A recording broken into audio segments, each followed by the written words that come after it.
بسم الله الرحمن الرحیم۔ شیئر کریں، ابھی کچھ ہی دیر میں احمد بٹ صاحب ہمارے ساتھ موجود ہوں گے اور ہم پروگرام کا جو سیریز چلا رہے ہیں اس میں جو اگلا حصہ ہے اس کا جو ہم پروگرام کر رہے تھے جہاد کے موضوع پر کہ حضرت مسیح موعود علیہ الصلوۃ والسلام نے جہاد کو حرام قرار دے دیا ہے، تو وہ ہم اس حصے کو آگے چلائیں گے اور انشاءاللہ اسی سلسلے میں ابھی جو ہے وہ پروگرام کو آگے بڑھائیں گے اور امید ہے کہ آپ دوست ساتھ ساتھ اس کو شیئر کرتے رہیں گے۔ فیس بک پر جو دوست دیکھ رہے ہیں ان سے گزارش ہے کہ واچ پارٹی لازمی چلائیں، کیونکہ واچ پارٹی چلانے سے جو ہے وہ آپ کے گروپ کے اندر یا آپ کے پروفائل کے اوپر لوگوں کو ایسے ہی لگتا ہے جیسے آپ خود لائیو ہیں، تو اس سے ویور جو ہے وہ زیادہ شوق سے پروگرام کو دیکھتا ہے۔ تو ہمارے ساتھ موجود ہیں جی احمد بٹ صاحب۔ السلام علیکم ورحمۃ اللہ وبرکاتہ۔ وعلیکم السلام ورحمۃ اللہ وبرکاتہ۔ امید ہے کہ آواز ٹھیک آ رہی ہوگی۔ جی آواز ٹھیک آ رہی ہے۔ تو میری طرف سے تمام سننے والوں کو السلام علیکم ورحمۃ اللہ وبرکاتہ۔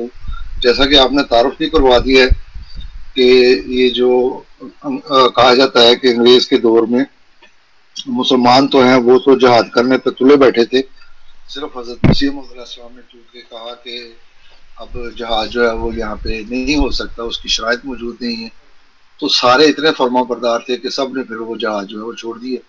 تو ہم اصل میں تصویر کا اصل رخ دکھانا چاہ رہے ہیں کہ اس وقت کے حالات کیا تھے اور کون لوگ تھے، اور جن کے ہزاروں نہیں لاکھوں مرید تھے ان کے فتوے کیا تھے۔ انہوں نے ہندوستان کو دارالاسلام کہا اور جہاد کے خلاف ان کے فتوے تھے، جن کے ماننے والوں کی تعداد جیسا کہ میں نے بتایا کہ لاکھوں میں تھی، بلکہ تمام ہی اس وقت جو مسلمان کہلواتے تھے اس وقت وہاں کے، وہ کوئی بھی ہوں، اہل حدیث ہوں، دیوبندی ہوں، بریلوی ہوں، شیعہ ہوں، یہ تمام کے تمام جتنے بھی بڑے ہیں انہوں نے انگریز کے خلاف جہاد کو حرام قرار دیا ہے، اور اسی طرح ہندوستان کو انہوں نے دارالاسلام قرار دیا ہے۔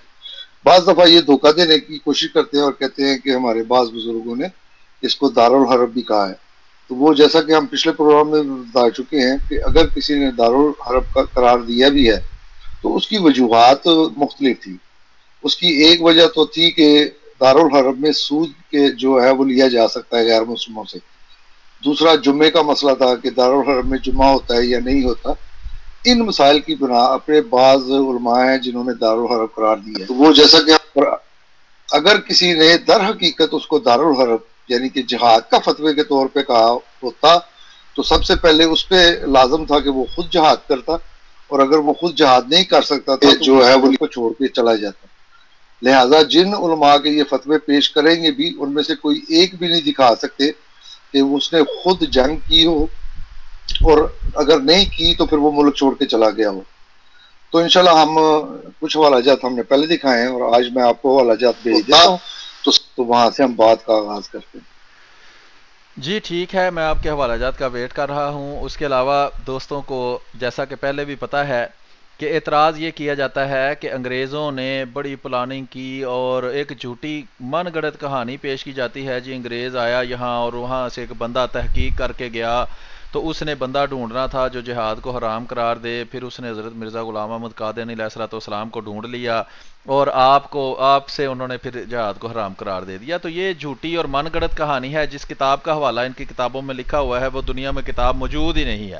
ان کو پتا ہے کہ پاکستان کی عوام جاہل ہے، انہوں نے کہا تحقیق کرنی ہے تو جو مرضی جھوٹ بولتے جاؤ، انہوں نے جو ہے وہ آمنا و صدق نہ کہہ کر اس کی تصدیق کر کے آرام سے اس کو مان لینا ہے۔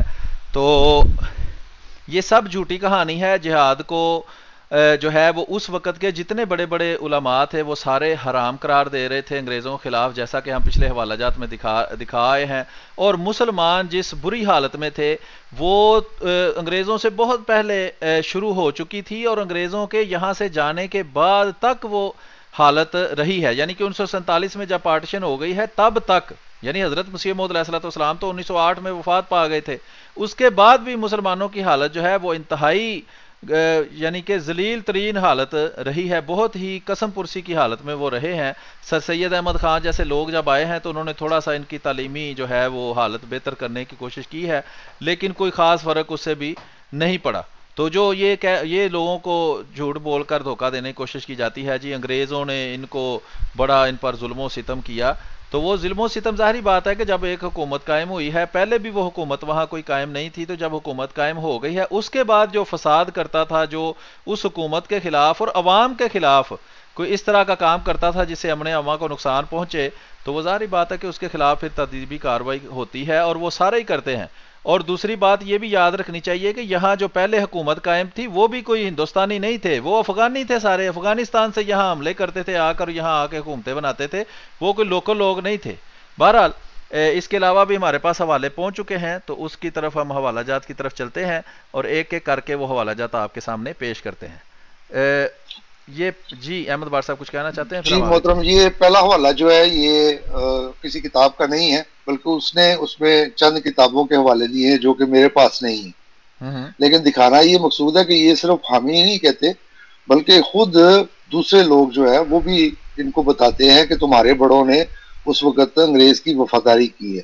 تو یہ صرف ایک نمونے کے طور پہ، انشاءاللہ باقی کتابوں کے حوالے جو میرے پاس موجود ہے وہ بھی آئیں گے، لیکن یہ میں نے کہا کہ ایک چہرہ یہ بھی دکھا دوں، کیونکہ اس میں ایک القاسم کا حوالہ لگا ہوگا اور ایک رسالہ الہدا ہے، تو یہ دونوں اتفاق سے میرے پاس نہیں ہے، لیکن جو باتیں اس میں لکھی ہوئی ہیں وہ انشاءاللہ دوسری کتابوں کے حوالوں سے بھی آ جائیں گی۔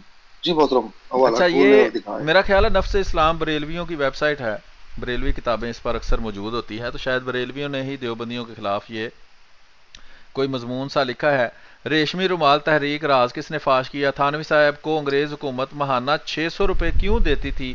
سبب کیا ہے؟ تفصیل ملاحظہ ہو۔ یہ لمبی تفصیل لکھی ہے، سارا میرا خیال ہے پڑھنے کی ضرورت نہیں ہے یہ سارا مضمون۔ نہیں، اس میں ہم نے صرف یہ دکھانا ہے کہ یہ جو طریق ریشمی رومال ہے جس کا یہ دیوبندی جو ہے وہ بڑا چرچا کرتے ہیں، تو یہ بھی دھوکہ دیتے ہیں لوگوں کو، خود ان کو آج تک پتہ نہیں کہ طریق ریشمی رومال میں جو رومال لکھے گئے تھے وہ کتنے تھے، ان کا سائز کیا تھا، اس میں بھی مختلف روایات جو ہیں وہ ملتی ہیں، لیکن دیوبندی اس کو بڑا اچھالتے ہیں۔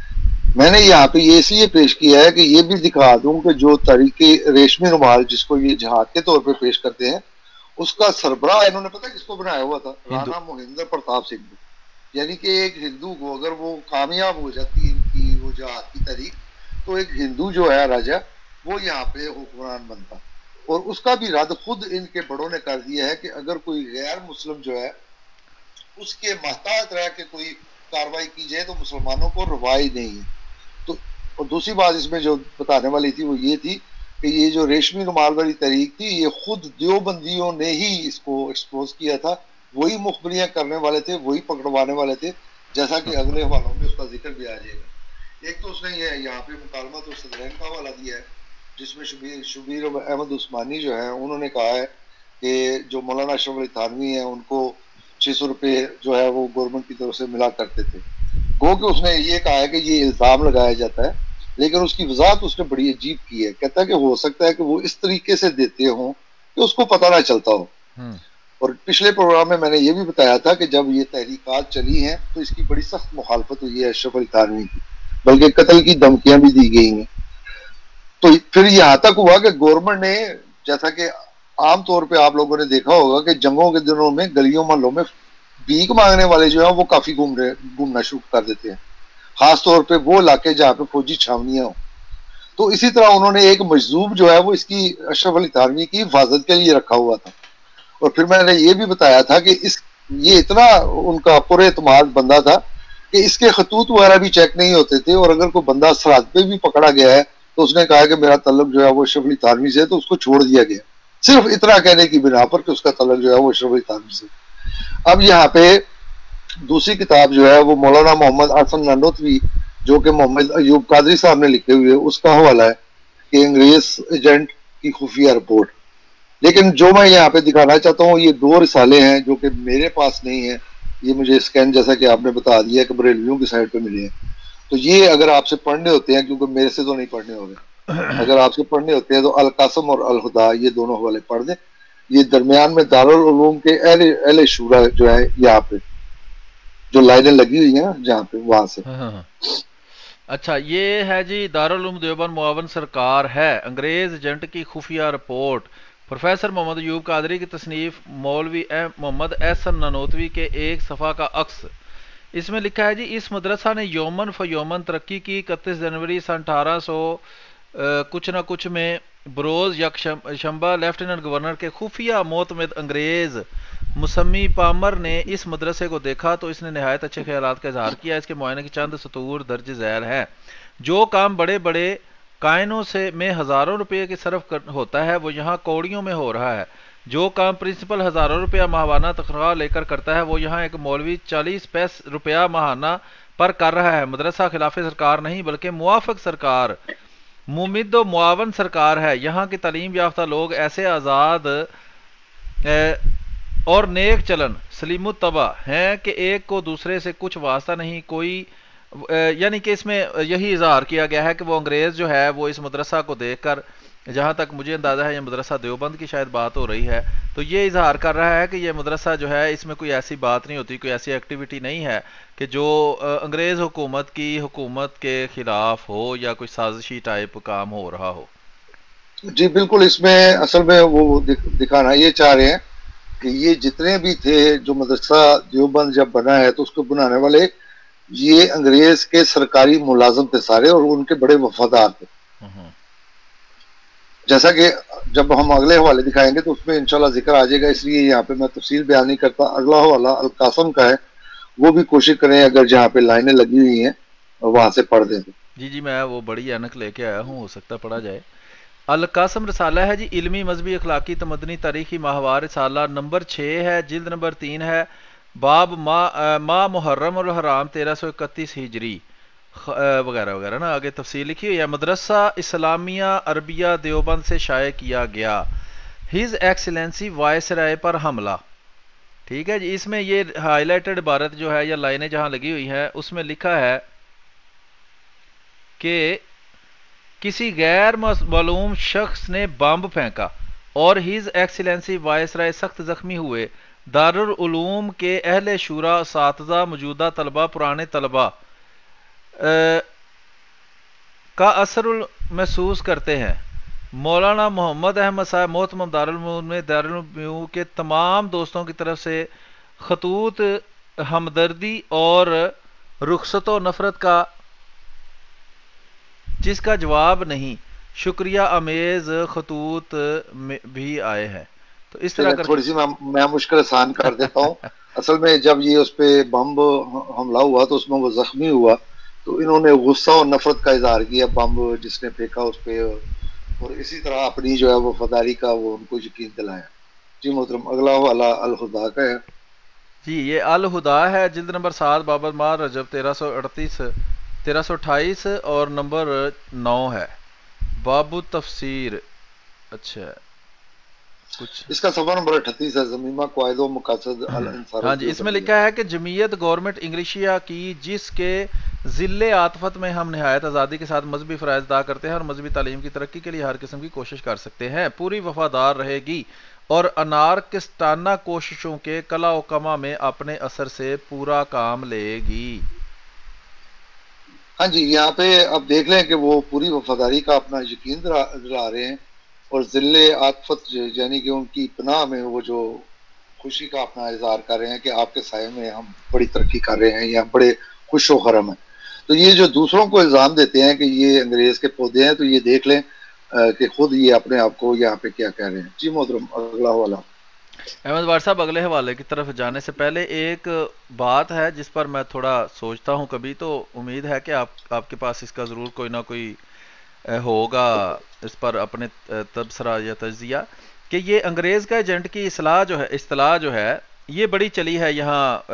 ان فرقوں کے آپس میں ایک دوسرے کے خلاف بھی یہ چلاتے ہیں، انگریز کا ایجنٹ. آپ نے کبھی کسی کو ہندوؤں کا ایجنٹ بھی سنا ہے؟ مجھے جہاں تک ان کی دیوبندیوں کی ساری کاروائی کی سمجھ آئی ہے، جس طرح یہ ابھی تو پتہ چل رہا ہے کہ انگریزوں کے حق میں ہے، لیکن ایک دور آیا ہے جب ان کو اندازہ ہوا ہے کہ انگریزوں کے خلاف ہم نے کام کرنا ہے اور کانگریس بڑی ایکٹیو ہوئی ہے، تو اس نے کانگریس کے ایجنٹ کے طور پر بڑا کام کیا ہے جب یہ انگریزوں کے خلاف ان کی کچھ نہ کچھ ایکٹیویٹی نظر آتی ہے. لیکن میں نے آج تک کسی کے منہ سے کانگریس کا یا ہندوؤں کا ایجنٹ کی اصطلاح ہی نہیں سنی. تو اس کو انہوں نے ایسا دیوبندیوں نے دبایا ہے کہ انگریز کا ایجنٹ لوگوں کو سمجھ آتی ہے، لیکن یہ سمجھ نہیں آتی کہ ہندوؤں کا ایجنٹ بن کے بھی کوئی کام کر سکتا ہے. تو یہ اس پر بھی کبھی روشنی آپ ڈالنا چاہیں تو ضرور اس پر بھی ڈالیں. ہاں جی محترم، یہ آپ کی غلط فہمی ہے کہ ہندوؤں کا ایجنٹ بھی ان کو کہا گیا، بلکہ ان کا جو مدرسہ قائم ہوا دارالعلوم دیوبند سوانح قاسمی میں، اس میں بڑی تفصیل کے ساتھ لکھا ہوا ہے کہ اس کے مستقل جو چندہ دینے والے تھے وہ ہندو تھے، اور جو وہ لکھ رہا تھا سوانح قاسمی، اس نے بڑی حیرت کا اظہار کیا کہ یہ کیسے ممکن ہے کہ ایک مذہبی مدرسہ ہو اور اس کو باقاعدہ چندہ دینے والے جو ہیں وہ ہندو ہوں، جبکہ یہ اگر مذہبی مدرسہ ہے تو لازمی سی بات ہے کہ وہ ہندوؤں کے خلاف بھی ہوگا۔ تو اس نے اس حیرت کا اظہار بھی کیا ہے، کیونکہ وہ موضوع نہیں تھا، اگر کہتے ہیں تو میں اس کا بھی حوالہ آپ کو بھیج دیتا ہوں کہ سوانح قاسمی میں انہوں نے باقاعدہ وہ پوری ڈیٹیل دی ہوئی ہے کہ کون کون ہندو جو ہے وہ مستقل بنیادوں پہ ان کو چندہ دیا کرتا تھا۔ دوسرا، ان کی بے شمار اور بھی مثالیں ہیں کہ ایک ہندو آیا مہمان تو ان کے محمود الحسن صاحب جو ہیں وہ اس کے پاؤں دباتے رہے۔ اسی طرح ایک ٹرین میں سفر ہو رہا تھا تو وہاں پہ وہ ہندو ٹائلٹ کرنے گیا تو تھوڑی دیر واپس آ گیا، تو انہوں نے محسوس کیا کہ کوئی نہ کوئی گڑبڑ ہے، تو وہ گئے ہیں، دیکھا ہے جا کے کہ ٹوائلٹ جو ہے وہ بڑی گندی تھی، تو انہوں نے صاف کر کے تو اس کو دوبارہ کہا کہ جی آپ پلیز اب تشریف لے جائیں۔ تو اس طرح کی بے شمار مثالیں ہیں، کیونکہ وہ ہمارا موضوع نہیں تھا تو اس لیے میں نے وہ حوالہ جات جو ہیں یہاں پہ نہیں لگائے۔ آپ نے پوچھا ہے تو میں بتا دیتا ہوں کہ وہ حوالہ جات ملتے ہیں۔ جی بالکل ٹھیک ہے، وہ کیونکہ ہم پہلے بھی یہ جو تحریک پاکستان کے اوپر یا قائد اعظم والے موضوع کے اوپر جب ہم نے بات کی تھی تو اس میں بھی کافی سارے اس طرح کے حوالہ جات آ چکے تھے کہ جس میں جو ہے وہ ہم نے ثابت کیا تھا کہ یہ ہندوؤں کے اعلی کار کے طور پر مسلمانوں کے خلاف کی طرح یہ کام کرتے رہے ہیں، اور اس سلسلے میں جو پیسے وغیرہ لے کر یہ کام کرتے ہیں۔ بہرحال ہم اپنے اگلے حوالے کی طرف چلتے ہیں، اس موضوع پر بھی مزید روشنی کسی وقت ڈالیں گے۔ تو اگلا حوالہ ہے جناب نصرت الابرار، جو ہے کہ یہ وہی رسالہ ہے جس کے میرا خیال ہے اس سے پہلے کچھ حوالہ جات بھی آئے تھے۔ نہیں، حوالہ جات نہیں آئے تھے، ایک کتاب میں اس کا ذکر آیا تھا، تو میں نے کہا تھا کہ انشاءاللہ وہ ہم نصرت الابرار جو ہے وہ دکھائیں گی۔ تو اس میں جو سب سے پہلے سوال کیا گیا ہے وہ غور طلب ہے، اس کے نیچے پھر ان دیوبندی علماء نے اس سارے فتوے کی، اصل میں یہ 4 سوال تھے، ہوں ان 4 کی انہوں نے پھر تصدیق کی ہے۔ اور سب سے پہلا سوال ہے، جیسا کہ صفحہ نمبر 9 پہ اگر آپ دکھائیں تو سلطنت انگلشیا میں جس میں ہم کو اپنے امور دینیا پر عمل کرنے سے روک نہیں، بہتر ہے یا حکومت روس جو سخت متعصب اور دشمن جمہوری سلطان روم کی ہے؟ تو یہ پہلا سوال تھا اس فتوا کا۔ میں پھر بتا دوں کہ یہ 4 مختلف سوال جو تھے وہ پوچھے گئے تھے اس فتوے میں، اس نے پھر اس پہ فتوا دیا اور باقی علماء کی تصدیقات کروائیں، جن میں دیوبندی علماء جو ہیں رشید احمد گنگوئی صاحب، محمود الحسن وغیرہ، اور اسی طرح دیگر جو دوسرے ہیں وہ شامل ہیں۔ اب یہ الفاظ باقی جواب میں جو لکھے وہ پڑھ لیں تاکہ پتہ چلے کہ انہوں نے کس بات کی تصدیق کی ہے۔ جی، جواب میں وہ کہتے ہیں اگر بر فرض و تقدیر سرکاری عملداری مملکت روس وغیرہ سے بہتر نہ صحیح جاری، تب یہی رعایا اہل اسلام کو شرعن حرام ہے کہ سرکار کے برخلاف روس یا سلطان روم وغیرہ سے در پردہ رابطہ و اتحاد پیدا کرے، بلکہ جو مسلمان سرکاری عملداری میں چند روز کے واسطے وارد ہوا ہو اس کو بھی مخالفت سرکار کی شرعن حرام ہے۔ یہ آزادی خیال نہیں جی، شرعن حرام ہے۔ شرعن حرام کا مطلب ہے کہ وہ قرآن و سنت کے مطابق ایک شرعی فتویٰ دے رہا ہے۔ مخالفت سرکار کی، اور سرکار سے مراد انگریزی سرکار ہے، کما کالا فی الہدایہ، اور فلانا فلانا دوسری کتابوں میں لکھا ہے۔ ٹھیک ہے جی، کہ اس کے آگے بھی ابھی اس پر کچھ تبصرہ کریں گے یا آگے چلیں؟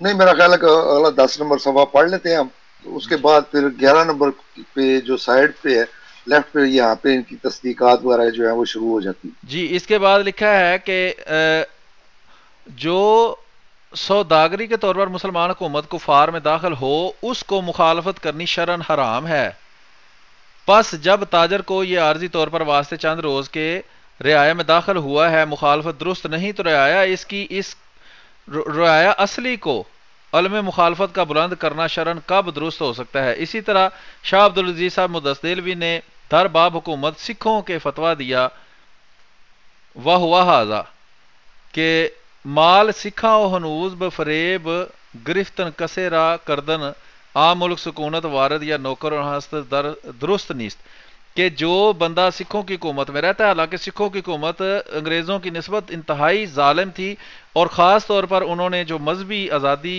سلب کی ہوئی تھی وہ انتہائی قابل مذمت تھی، اس کے باوجود یہ شاہ عبدالعزیز محدث دہلوی کا فتویٰ ہے کہ ان کے جو ہے عمل داری کے اندر مختلف فساد کرنا یا ان کے مال کو غصب کرنا بغیر کسی وجہ کے وہ شرعن حرام ہے یا وہ درست نہیں ہے، انہوں نے لکھا ہوا ہے۔ ہاں جی اسلام صاحب، یہاں پہ میں نے تبصرہ کرنا ہے کہ یہ عام طور پہ کہتے ہیں کہ جو سید احمد بریلوی نے اور شاہ اسماعیل شہید دہلوی نے جو سکھوں کے خلاف جہاد کیا ہے وہ حضرت شاہ عمر بن عبدالعزیز جو ہیں ان کا فتویٰ تھا، تو یہاں پہ ان کا فتویٰ کیا ہے کہ سکھوں کے خلاف بھی جہاد نہیں ہے۔ تو یہ اس طرح لوگوں کو دھوکہ دیتے ہیں، اور عام طور پہ یہ شاہ عبدالعزیز کا ہی فتویٰ پیش کرتے ہیں کہ انہوں نے دارالحرب کہا۔ اگر انہوں نے دارالحرب کہا ہوتا، اور جیسا کہ ان کے وہ برادر زادے تھے یعنی کہ بھتیجے تھے شاہ اسماعیل شہید، تو وہ یقیناً پھر انگریزوں کے خلاف جہاد کرتے، نہ کہ سکھوں کے خلاف جا کے کرتے۔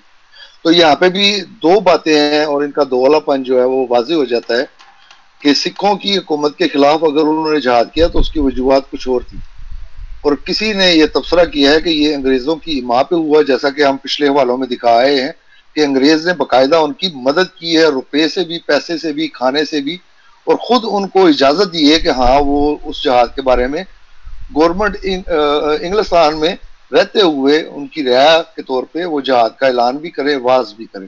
تو ہر طرح کی سپورٹ تھی۔ جب پنجاب پہ انگریزوں کا قبضہ ہو گیا تو اس کے بعد پھر انہوں نے دوبارہ مخالفت برداشت نہیں کی، پھر انہوں نے روکے ضرور ڈالی ہیں، لیکن جب تک ان کا مقصد حل نہیں ہوا اور پنجاب ان کے قبضے میں نہیں آیا تب تک انہوں نے ان کو اجازت دی، اور بلکہ مدد جہاں تک ممکن تھی وہ بھی کی۔ جی محترم، اس کے بعد آ جاتی ہیں یہاں پہ تصدیقات وغیرہ ان کی سب کی۔ میں نے ویسے وہ ضمن لگا دیے تھے کہ سوال جو ہیں وہ چاروں لگے۔ اب ایک منٹ ہے جو میں دیکھتا ہوں کہاں پہ اس کی تصدیقات ہے۔ جی صفحہ نمبر 19 پہ یہ ان کی اب تصدیقات ہیں۔ صفحہ نمبر 20 پہ رشید احمد گنگوئی صاحب کا نام لکھا ہوا ہے، اسی طرح جو دوسرے دیوبندی علماء ہیں ان کے نام جو ہے یہاں پہ لکھے ہوئے ہیں کہ انہوں نے سارے فتوے کی یا ان چاروں سوالوں کے جو جوابات تھے ان کی تصدیقات کی ہیں۔ 19 تو نمبر پہ اس لیے 19 اور 20 پہ، 19 پہ وہ شروع اس نے مزید تھوڑا سا اضافہ کیا ہے اس پہ، کیونکہ عام طور پہ یہ ہوتا تھا کہ اگر کوئی فتویٰ لکھ کے بھیجتا ہے تو بعض علماء جو ہیں وہ منوان اس کو لکھ دیتے ہیں کہ جو لکھا ہوا ویسے کا ویسے چاہیے، نیچے سائن کر دیتے ہیں، اور بعض علماء جو ہیں اس میں مزید اپنی طرف سے کچھ اور اضافہ کر دیتے ہیں اور اس کے بعد وہ اپنی تصحیح کر دیتے ہیں۔ لیکن اصل مقصد جو دکھانے کا تھا وہ یہ تھا کہ انگریز سرکار کے خلاف جہاد جو ہے اس کو انہوں نے شرعن حرام قرار دیا۔ اب یہ شرع ان کی منسوخ ہو گئی ہو، ان کو کسی کو نئی وحی آ گئی ہو تو میرے علم میں نہیں ہے، اس کا جواب جو ہے وہ اللہ وسعہ یا اس کے جو حواری ہیں وہ دے سکتے ہیں کہ اب کون سی ان کو وہ منسوخ والی آیت جو ہے وہ مل گئی جو شرع کا حکم جو ہے اب کینسل ہو گیا۔ دوسرا ان سے ایک سوال جو ہے آج میں دوبارہ اس کو دوہرا دیتا ہوں، آج کا ہندوستان جو ہے وہ بتا دیں کہ دارالحرب ہے یا نہیں ہے، اور یہ فتویٰ انڈیا کے علماء سے لے کے دیں، کیونکہ اب بھی وہ کفار کی حکومت ہے، اب بھی وہ ظلم اور زیادتیاں کرتے ہیں جیسا کہ انگریز کیا کرتے تھے جو یہ بتاتے ہیں۔ تو اب دارالعلوم دیوبند کے مفتیان جو ہیں ہندوستان والے وہ فتویٰ دیں کہ ہندوستان اس وقت دارالاسلام ہے یا دارالکفر ہے، اور جہاد وہاں پہ فرض ہے کہ نہیں۔ یہ وہ کہتے ہیں نا یہ گھوڑا اور یہ گھوڑے کا میدان، ابھی پتہ چل جائے گا کہ یہ کتنے جو ہیں وہ ان کا اسلام سرحد کے اس پار کچھ اور ہے اور سرحد کے اس پار ان کا اسلام کچھ اور ہے۔ دیوبندی جو ہے وہ احمد بٹ صاحب کشمیر میں مجھے جو بھول نہ مدافع، جائے، صرف وہ میرے ذہن میں آ گیا، شاید بعد میں بھول جاؤں، کہ برطانیہ کی بھی حکومت اس وقت دنیا میں موجود ہے، وہ دنیا سے ناپید نہیں ہوئی، اور برطانیہ کے اندر بھی دیوبندی بھی موجود ہیں، وہاں ختم نبوت کے دفتر بھی موجود ہیں، انڈیا میں بھی لے دیں، اور وہی حکومت برطانیہ کی، اسی برطانیہ کی آج بھی موجود ہے دنیا کے اندر، وہاں برطانیہ میں اسی برطانیہ کو آج کہہ دیں کہ یہ دارالحرب ہے اور وہاں جہاد فرض ہو گیا ہے اور وہاں جہاد شروع کریں۔ جی آپ جاری رکھیں۔ یہ تو آپ وہ کہہ لینا گلے کی رسی کو مزید ٹائٹ کرنے والی بات ہے، ان کو انڈیا تک ہی لینے دے، کیوں پوری دنیا سے ان کو لڑوانا ہے آپ نے۔ جی محترم، اصل دکھانا یہ مقصود تھا کہ ان کے بڑے جو ہیں انہوں نے دارالاسلام کا فتویٰ دیا ہے، اور بعض لوگ جو اب تاریخ نئے طور پہ لکھنا شروع کیے جنہوں نے، وہ اب ثابت یہ کرتے ہیں کہ انہوں نے انگریز کے خلاف جہاد بھی کیا، انشاءاللہ اس کا رد بھی آ جائے گا، وہ حوالے بھی آ جائیں گے، تاکہ یہ جو دھوکہ اب دینے کی کوشش کرتے ہیں، جیسا کہ میں نے پچھلے پروگرام میں بتایا تھا کہ خاص طور پہ ان کے وہ محمد نہیں ہے جن کا علماء حق کا حوالہ بھی ہم نے دکھایا تھا، وہ آج کل نئی تاریخ جو ہے وہ لکھنے کی کوشش کر رہے ہیں، اور جتنے بھی اس وقت کے وفادار تھے دیوبندی، ان کو آج وہ انگریزوں کا غدار ثابت کرنے کی کوشش کر رہے ہیں۔ اسی طرح اسی کتاب کے صفحہ نمبر 22 پہ جو ہے یہ محمود الحسن وغیرہ ان کا جو ہے تصدیق موجود ہے، اور دیگر جو علماء ہیں دیوبند کے، ان کی 22 اور 23 پہ وہ دیکھ لیں۔ انشاءاللہ ہم جب اٹیچمنٹ لگائیں گے تو دوست آرام سے پڑھ بھی سکتے ہیں۔ جی محترم، اگلے والے کی طرف چلتے ہیں۔ جی اگلا حوالہ ہے جی دیوبندی امت کے حکیم جو ہیں اشرف علی تھانوی صاحب، جن کو دیوبندی 14ویں صدی کا مجدد بھی مانتے ہیں، ان کا حوالہ ہے ملفوظات حکیم الامت کتاب کا نام ہے، جس میں ان کے ملفوظات اکٹھے کیے گئے ہیں، اور یہ اس کا ایڈیشن وغیرہ جو آپ دیکھ سکتے ہیں یہاں۔ اچھا، یہ صفحہ نمبر 94 ہے، اس پہ ملفوظ نمبر 106 ہے، جس کو ہم آگے صفحہ نمبر 95 پر پڑھتے ہیں۔ ہائی لائٹ عبارت لکھا ہے، کیونکہ وہ فرماتے تھے کہ مجذوبوں میں اس میں اختلاف ہے کہ انگریزی سلطنت باقی رہے یا اس کو بدل دیا جائے، تو اس پر کیا کہیں گے آپ؟ ہاں جی محترم، میں نے پچھلے پروگرام میں بھی کہا تھا کہ یہ انگریزی حکومت جو ہے، یہ جن کو یہ مجذوب مانتے ہیں اور اللہ کی طرف سے وہ مختار مانتے ہیں تکوینی کارخانے کا، یہ انہوں نے یہ انگریزوں کو یہاں کی حکومت دی ہے۔ اور جیسا کہ ہم نے پہلے بھی ایک دفعہ ذکر کیا تھا کہ خضر جو ہیں وہ انگریزوں کی فوج میں ایز اے مالشی ہے، گھوڑوں کی جو مالش کرنے والا ہوتا ہے، اس کی حیثیت سے شامل تھے۔ اور اب بقول بعض دیوبندیوں کے بھی خضر جو ہیں وہ نبی ہیں، تو جس فوج میں بطور سائیں یا وہ بطور گھوڑے کی مالش کرنے والے نبی جو ہے وہ شامل ہو، اس کے خلاف یہ جہاد کر سکتے تھے۔ یہ تو نبی کے خلاف بغاوت کرنے والی بات ہوئی، تو انگریز کے حق میں تو خضر بھی لڑ رہے تھے۔ اور اسی طرح جو مجذوب ہے، جیسا کہ آپ نے بتایا کہ یہ ملفوظ 106 ہے، اس میں وہ پورا اگر مضمون پڑھ لیں، آپ نے صرف آخر سے پڑھا ہے تو اس میں ہوگا کہ یہ مجذوبوں نے یہ فیصلہ کیا ہے کہ اب یہاں پہ حکومت جو ہے مسلمان کرنے کے قابل نہیں رہے، اس لیے انگریزوں کو یہ حکومت دے دیجئے۔ انشاءاللہ اس کے اور ایک دو حوالے جو ہیں وہ آگے بھی آئیں گے۔ اگلا حوالہ پڑھ لیں۔ جی اگلے حوالے کی طرف چلتے ہیں۔ یہ تذکرۃ الرشید ہے، یہ ان کے دوسرے مجدد ہیں، ان کے بارے میں، ان کی زندگی کے احوال کے بارے میں میرا خیال ہے یہ کتاب ہے۔ صفحہ نمبر 37 ہے، اس پر کسی کے نکاح کا ذکر ہے، اس میں ہائی لائٹ عبارت میں پڑھتا ہوں، لکھا ہے مولانا ممدو جھجر کی ریاست میں فوجی ملازم تھے اور آقا کے جاں نثار خیر خواہ تھے۔ یہ آقا سے مراد حضرت محمد صلی اللہ علیہ وسلم نہیں ہے، میرا خیال ہے انگریز حکومت کو کہہ رہے ہیں۔ ایام غدر میں، جی بالکل، یہ جی جی جی جی جی بالکل یہ آقا انہی کو کہہ رہے ہیں، اور آگے مالک جو ہے وہ بھی انگریزوں کو ہی کہا گیا، اس وقت ان کو بھول گیا تھا کہ مالک جو ہے وہ اللہ تعالیٰ کی ذات ہے۔ تو بہرحال اس کا حوالہ انشاءاللہ آتا ہے، وہاں پہ ہم تبصرہ کریں گے۔ لکھا ہے جی ممدو جھجر کی ریاست میں فوجی ملازم تھے اور آقا کے جاں نثار خیر خواہ تھے۔ ایام غدر میں، جہاد میں نہیں، نہ ہی جنگ ذاتی میں، یہ لکھا ہے ایام غدر میں آپ مفسدین کے ساتھ نہ تھے۔ وہ جن کو یہ مجاہدین بنا کے پیش کرتے ہیں، ان کو انہوں نے اپنی کتاب میں مفسدین فسادی لکھا ہوا ہے، بلکہ اس جماعت میں تھے جس کے غنیم سے لڑنے کی غرض سے دو حصے کر دیے گئے تھے کہ ایک دستہ آج میدان جنگ میں جائے تو کل کو دوسرا۔ آپ بلحاظ تقسیم ایک گروہ میں منقسم ہوئے تھے، مگر شوق شہادت اور سرکار کی جان نثاری میں مقتول ہو جانے کی تمنا، یعنی کہ انگریزوں کے حق میں لڑتے ہوئے جو مرے گا وہ شہید ہوگا۔ یہ دیکھیں لکھا ہوا ہے، شوق شہادت ان کا جو ہے وہ جاگ رہا تھا۔ اچھا، مقتول ہو جانے کی تمنا آپ پر اس قدر غالب تھی کہ ہر دو گروہ میں شریک ہوتے، یعنی کہ وہ دونوں طرف ہی شریک ہو جاتے کہ جس طرف سے بھی مروں گا تو میں شہید ہو جاؤں گا۔ روزانہ نہیں، یہاں پہ آپ نے غلط تبصرہ کر دیا۔ اچھا یہ اصل میں انہوں نے دو گروہ بنائے ہوئے تھے کہ ایک وہ لڑے گا تو دوسرا آرام کرے گا، اور جب دوسرا لڑے گا تو پہلے والا آرام کرے گا، تو یہ دونوں میں شریک ہوتے تھے، یہ آرام نہیں کرتے تھے۔ میں وہی عرض کر رہا ہوں کہ دونوں میں نہیں، لڑتے تھے تاکہ شہادت کا درجہ ان کو جلدی جلدی حاصل ہو نہیں، جائے۔ وہ دونوں طرف سے یہ شبہ ہوا کہ وہ نہیں ادھر سے بھی نہیں، لڑ رہے مطلب تھے۔ دونوں گروہوں میں لڑتے تھے، انگریزوں نے دو گروہ جی جو بنائے تھے تو ان جی دونوں میں ہی بالکل لڑتے تھے تاکہ جلدی جلدی یہ شہید ہو کر تو جنت نصیب ہو جائیں۔ جی جی۔ آگے اور جی یہ رشید احمد گنگوئی جو ہے ان کے ماموں کا ذکر ہے۔ یہ بعض دفعہ کہتے ہیں کہ جی باؤ اجداد، تو یہ دیکھ لیں کہ آپ کے باؤ اجداد جو ہیں ان کا وہ بھی یہی کچھ کرتے رہے ہیں۔ ٹھیک ہے، یہ اس بات کا جواب ہے۔ صفحہ نمبر 38 ہم چھوڑ دیتے ہیں، اٹیچمنٹ میں لگ جائے گا تو انشاءاللہ وہاں پہ دوست پڑھ لیں گے، یہ سارا واقعہ لکھا ہوا کس طرح وہ ان کی شہادت کی تمنا جو ہے وہ پوری ہوئی۔ تو دکھانے کا مقصد صرف یہ تھا کہ مولانا رشید احمد گنگوئی کے جو ماموں تھے وہ بھی اس قدر جان نثار تھے انگریزوں کے کہ دونوں طرف دو جو انہوں نے گروہ بنائے ہوئے تھے دونوں میں شامل ہو گئے، تو شہادت کا ان کو اتنا شوق چڑھا ہوا تھا، یہ دکھانا مقصود تھا۔ جی اور محترم انگریز اللہ کی عالم۔ طرف سے لڑنا جو ہے اس میں شہادت ملتی ہے۔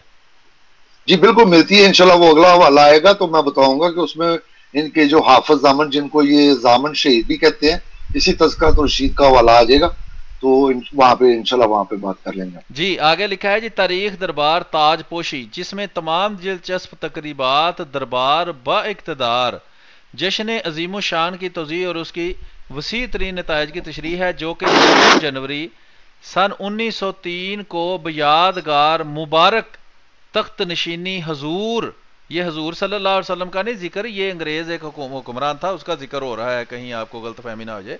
حضور ملک معظم ایڈورڈ ہفتم کیسر ہند بمقام دہلی منعقد ہوا، جس نے ہندوستان کے شاہی خاندان اور عام لوگوں کو جمع کیا اور اہلیان فرنگ کو ان کے ساتھ ہمدردی اور رعایت کا خیال پیدا ہوا۔ متبع منشی نول کشور لکھنؤ میں تباہ ہوئی۔ آگے لکھا ہے جی صفحہ نمبر 198 ہے، پھر 199۔ اس میں ہم نے یہ دکھانا ہے کہ اس وقت کے جو بڑے بڑے جو خان وغیرہ بھی تھے وہ بھی انگریز کے ہی تابع اور فرما بردار تھے۔ اس کو وہ ہم چھوڑ دیتے ہیں، صرف صفحے جو ہیں وہ دکھا دیتے ہیں۔ خانہ قلعت ہے، اسی طرح ہرائس بیگم صاحبہ جو ہیں بھوپال کی، وہ ان کی وفادار تھی۔ اسی طرح صفحہ نمبر کون سا ہے، نواب جونا گڑھ جو ہیں صفحہ نمبر 204 پہ، یہ سارے جو ہیں وہ انگریزوں کے وفادار تھے، یعنی کہ اس وقت کے علماء بھی اور اس وقت کی جو ریاستیں اسٹیٹس تھی جو کہ ایک طرح سے خود مختار بھی تھی، گو کہ وہ بھی انگریز کے انڈر ہی تھی لیکن ایک طرح کی خود مختاری ان کو حاصل تھی، تو یہ سارے کے سارے ہی انگریز کے وفادار تھے۔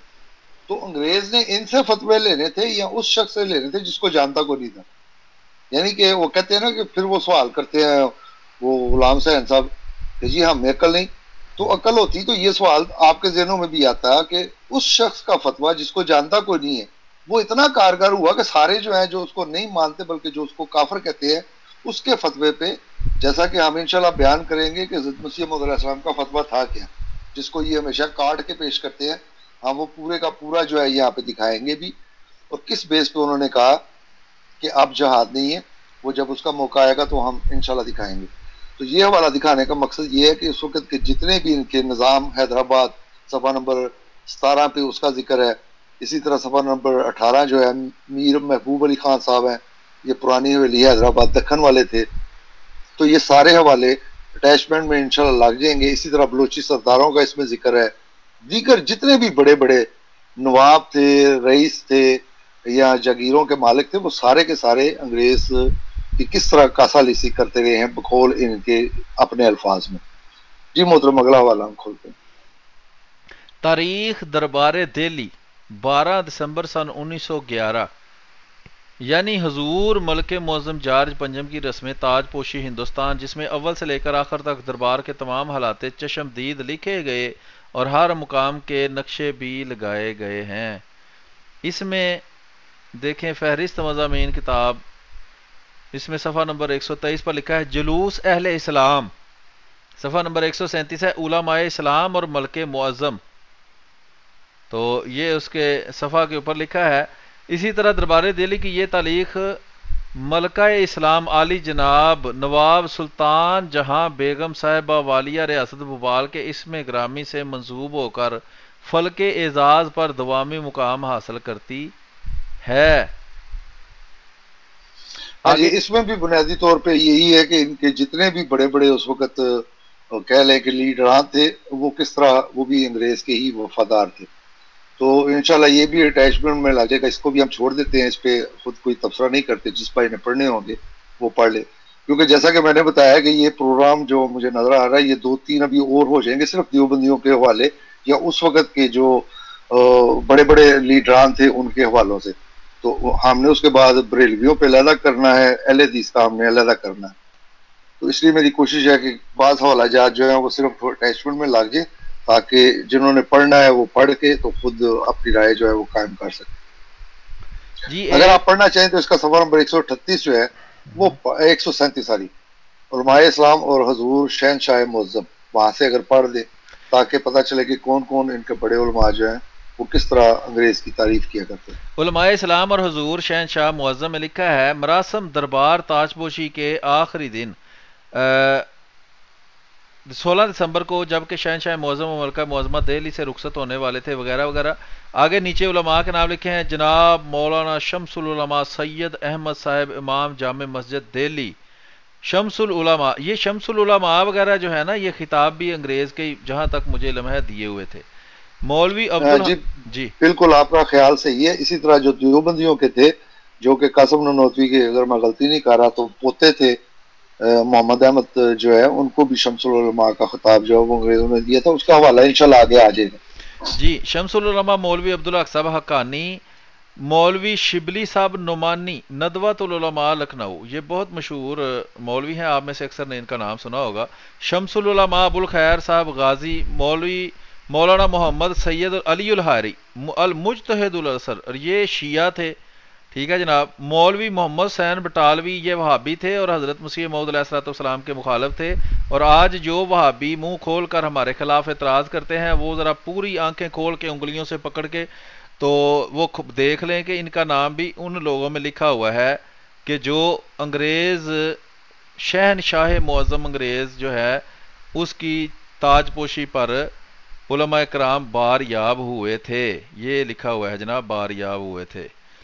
مولوی محمد احمد صاحب محتمم مدرسہ دیوبند، یہ دیوبند والے جو ہیں وہ ذرا غور سے دیکھ لیں کہ ان کے بھی نمائندے وہاں موجود تھے تاج پوشی پر. وہ وہاں تلواریں لے کر انگریزوں کے گردنیں اتارنے نہیں گئے تھے، وہاں وہ مہمان بن کر تاج پوشی کی رسم میں شریک کرنے کے لیے اور حلوے مانڈے کھانے گئے تھے. ٹھیک ہے جی. مولوی محمد سید عبدالسلام صاحب دہلوی، حاذق الملک حکیم حافظ محمد اجمل خان صاحب اور مولانا محمد عبداللہ صاحب ٹونکی، یہ بھی بڑے مشہور مولوی تھے، شامل ہوئے مگر آپ لاہور جلد تشریف لے گئے. لیکن شامل ہو گئے یعنی کہ نام لکھوائے گئے، پھر کہہ گئے کہ میں جانا ہے، میں نے کام بڑا سخت. جی آپ نے کوئی کرنا ہے تبصرہ اس پر تو آگے جی چلتے ہیں. تبصرہ میں بھی کر رہا ہوں، آپ بھی کر رہے ہیں، حالانکہ اس کی ضرورت نہیں ہے. جیسا کہ ابھی آپ نے مولانا محمد حسن بٹالوی پہ کیا ہے، انشاءاللہ اشاعت و سنہ کے حوالے بھی آ جائیں گے. انہوں نے جو کتاب لکھی تھی جہاد کے بارے میں اس کا بھی آ جائے گا، لیکن جب وہ اہل حدیثوں کی باری آئے گی تو اس لیے میں خود بھی کر دیتا ہوں بعض دفعہ ترجمہ، حالانکہ جو بھی الفاظ ہم کہتے ہیں وہ خود بھی ان کتابوں میں آ جائیں گے. صفحہ نمبر 141 اسی کتاب کا جو ہے وہ ایک دفعہ دیکھ لیتے ہیں. اچھا جی آگے چلتے ہیں. 38 39 اور 141 آپ نے کہا ہے. اس پر لکھا ہے جی کہ جی دن بدن کم ہوتی جاتی تھی. ہر ایک ریاست کے نواب و راجہ صاحبان نے اعلیٰ قدر متعدد درباری اخراجات میں اپنے اولو العزمی کا ثبوت دکھایا ہے. گزشتہ جمعہ کو نواب صاحب بہاولپور نماز جمعہ کے لیے جامع مسجد میں تشریف لائے اور آپ نے فراخ دلی سے شمس العلماء مولوی سید احمد صاحب امام مسجد جامع کو 500 روپیہ ادا کیا. امام صاحب نے مسلمانوں کی عظیم و شان مجمع میں برٹش گورنمنٹ کی وفاداری اور قیام سلطنت کے متعلق کئی مرتبہ عمدہ پیرایا میں تقریریں فرما کر نہایت خلوص اور خوش جوش عقیدت کے ساتھ دعائیں مانگیں. اب یہ سارے کا سارا ہندوستان تو نہیں بکا ہوا تھا نا کہ سارے کوئی انگریزوں نے خرید لیا تھا کہ بس ہماری تعریفیں کرو. ظاہری بات ہے کہ انگریزوں میں کوئی جو مذہبی آزادی دی تھی یا جو کوئی اس طرح کی خوبی تھی اس کو ہی سارے بیان کرتے تھے، ورنہ جو مرتد ہو گئے وہ بھی غلط اور جو رہ گئے باقی مسلمان وہ سارے پھر انگریزوں نے پیسے دے کے خرید دی. ایسا تو نہیں ہو سکتا. تو بہرحال لکھا ہے جوش عقیدت کے ساتھ دعائیں مانگی. حضور نظام بحسن عقیدت بغرض فاتحہ خوانی ہر ایک بڑے مزار پر تشریف لے گئے اور خسروانہ عطیات سے مسلمانوں کے گلشن امید کو سرسبز فرمایا. 2 مرتبہ حضرت خواجہ قطب الدین بختیار کاکی کے مزار پر گئے. یہ بہت بڑے ان کے پیر ہیں دیوبندیوں اور بریلویوں کے، اور وہاں کے خدام کو مبلغ 2500 روپیہ مرحت فرمایا اور حضرت نظام الدین سلطان اولیاء کے مزار پر جا کر وہاں کے متوسلین کو 500 روپیہ دیا، وغیرہ وغیرہ وغیرہ. آگے چلیں جی. نہیں وہ کافی ہے، جتنا ہم نے پڑھ دیا تھا وہ کافی ہے. اگلا حوالہ ہم کھول لیتے ہیں. جی جی آگے جی تاریخ دربار دہلی دیکھتا ہوں اگر اس میں کوئی نیا حوالہ ہو. جلوس اہل اسلام، یہ وہی حوالہ ہے، اس کو اور طرح تھوڑا سا آپ نے بنایا ہوا ہے مجھے لگتا ہے. ہاں جی، وہ بالکل وہ اٹیچمنٹ میں ہم سارے لگا دیں گے، کیونکہ دیکھیں ہم آپ بھی تھی. کسی خاص ہاں جی جی، وہ اگر جس کسی نے مضمون پھر بنانا ہوا تو وہ سارے حوالے جو ہیں وہ ان کو دیکھ کے وہ اگر مضمون بنانا چاہے گا تو اس کے لیے آسانی ہو جائے گی، اس لیے مختلف عنوانات سے جو ہے وہ حوالے دیے گئے. جی. یہ ایک اگلا اور، والا. ہاں جی، ایک اور کتاب ہے جی، آپ بیتی سوانے مولوی محمد زکریا کاندلوی. یہ دیوبندیوں کا بہت بڑا مولوی ہے. اوپر لکھا ہے برکت الاثر شیخ الحدیث قطب العالم ثم المہاجر مدنی علیہ ما علیہ. تو یہ اس کا اگلا صفحہ ہے. یہ اس کے غیر محفوظ حقوق کی اطلاع ہے یہاں، اور یہاں جدید ایڈیشنز وغیرہ لکھا ہے. تو اس میں لکھا ہوا ہے صفحہ نمبر 450 پر، یہ آپ دیکھ سکتے ہیں، تقسیم ہند لکھا ہے کہ تقسیم ہند کا زور و شور تو کئی سال سے روز افزوں تھا. دنوں رات جلسے جلوس نعرے اور شور و شغب ہر وقت رہتا. کانگریس کا پلہ اس نو میں زیادہ غالب تھا اور مسلم لیگ کا مغلوب تھا. جو شخص مسلم لیگ سے ذرا بھی تعلق رکھتا یا کانگریس کے ساتھ خصوصی تعلق کا اظہار نہ کرتا تو ٹوڈی انگریزوں کا نمک خوار اور ان کا پٹھو غلام کے نعروں سے علل اعلان مطعون کیا جاتا. ہاں جی محترم، یہ حوالہ لگانے کا مقصد یہ ہے کہ جیسا کہ آپ نے کہا کہ انگریزوں کا ایجنٹ کی جو اصطلاح ہے وہ استعمال کی گئی، تو یہ اس وقت استعمال کی گئی ہے جب پتہ چل گیا کہ اب انگریز یہاں سے جانے والے ہیں. جب وہ واضح طور پہ سامنے نظر آنے لگا تو اس وقت یہ اصطلاح جو ہے وہ ایجاد ہوئی ہے. پھر ہر ایک نے ہر ایک کو انگریز کا ایجنٹ کہا ہے. دیوبندیوں نے بریلویوں کو بھی کہا ہے، اہل حدیثوں کو بھی انگریز کا ایجنٹ کہا ہے. اسی طرح اہل حدیثوں نے دیوبندیوں اور بریلویوں کو کہا ہے، اسی طرح بریلویوں نے اہل حدیثوں اور دیوبندیوں کو کہا ہے. تو یہ سب نے پھر ایک دوسرے کو نہ صرف پھر وہ اپنی طرف سے ثابت بھی کیا ہے انہوں نے اسی طرح کے بے شمار حوالہ جات لگا کے. اگر کسی نے دیکھنی ہو اہل حدیث کی طرف سے تو علماء دیوبند کا ماضی ایک ان کی بڑی مشہور کتاب ہے، اس میں اس نے دیوبندیوں کا سارا کچا چٹا جو ہے وہ سارا کھول کے رکھا ہے، جو انہوں نے دھوکے دینے کی کوشش کی ہے، چاہے وہ طریق ریشمی رومال ہو، چاہے وہ کالا پانی کی سزا جو تھی محمود الحسن کی، بلکہ وہ اس نے خود لی تھی اور اس کو انہوں نے ایک قسم کا 5 اسٹار ہوٹل بنا کے وہاں پہ دیا ہوا تھا. نہ اس کو خوراک کی کمی تھی، نہ کسی اور لحاظ سے اس کو کوئی کمی تھی وہاں پہ. تو جیسا کہ بتایا کہ پھر میں بتا دیتا ہوں اس کتاب کا نام علماء دیوبند کا ماضی، بڑی مشہور کتاب ہے، نیٹ پہ بھی آج کل یہ مل جاتی ہے. یہ کتاب ہے حکیم محمود احمد صاحب جو ہیں ان کی کتاب ہے، تو یہ دیکھ لیں. اسی طرح طالب الرحمان کی کتاب ہے الدیوبندیہ تاریخ و عقائد، اس میں بھی اس نے ان کا کچا چٹا جو ہے وہ کھولا ہوا ہے.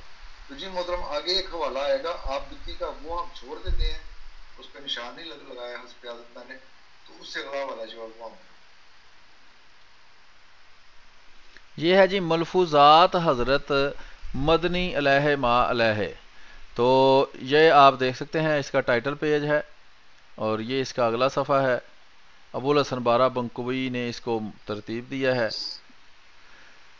اس کے صفحہ نمبر 135 36 37 نہیں، 38. اس کو چھوڑ دیں سلیم، یہ میں نے کہا کہ اس پہ میں نے نشان نہیں ہاں لگائے ہوئے، ٹھیک تو ہے، میں یہ چھوڑ انشاءاللہ دیا. بعد میں پھر لگا کے جی اگلے یہ پروگرام میں اس کو پیش کر دوں گا. ملفوظات حکیم الدیوبندیوں کی امت جو ہے نا، اس کے اندر یہ ہم آگے چلتے ہیں.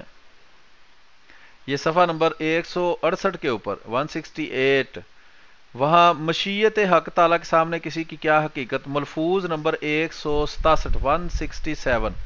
اس کے اندر یہ آپ دیکھ سکتے ہیں، یہاں سے ہم پڑھتے ہیں اس کو، جہاں نشان لگا ہوا ہے کہ بہت سی تدابیر غیر قومیں کر رہی تھی مگر غیر مشروع ہونے کے سبب مسلمان کو اس کی اجازت نہیں. مثلا میں نے مولوی محمد محمود مرحوم تھانوی سے ایک دفعہ سنا ہے کہ عیسائی اپنے جاسوسوں کو اسلام کی نقل کی مشق کراتے ہیں تاکہ ممالک اسلامیہ میں جا کر جاسوسی کر سکے، مگر مسلمانوں کو اجازت نہیں کہ اس غرض سے اپنے مسلمان جاسوسوں کو عیسائیوں کے مشن قرار دے کر اپنے گھر بیٹھے قوال و افعال کفریہ کے مشق کرائیں.